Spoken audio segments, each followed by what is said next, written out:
পর্বে এখন আমরা যে বিষয়টি নিয়ে আলোচনা করবো সেটি হচ্ছে তাওয়াফের সুন্নত সম্পর্কে। তাওয়াফের মোট 5টি সুন্নত রয়েছে। প্রথমত আমাকে যখন আমি তওয়াফ শুরু করবো তখন আমার চেহারাকে হাজিরা আসওয়াদের দিকে এরকম ভাবে ঘুরিয়ে দিতে হবে।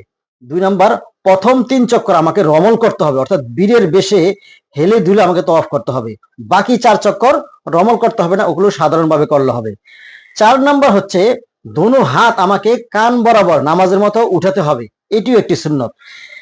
5 নাম্বার হচ্ছে প্রত্যেক চক্কর শেষে আমাকে এরকম ভাবে হজরা আসওয়াদের দিকে মুখ করে আমাকে চুমু খেতে হবে, এটিও একটি সুন্নত।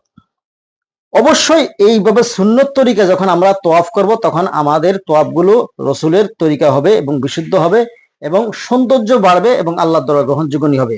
আর একটি বিষয় মনে রাখবেন, কিন্তু ইনশাআল্লাহ আগামী সেপ্টেম্বরের শেষের দিকে কিন্তু আমরা উমরা সফরে যাচ্ছি।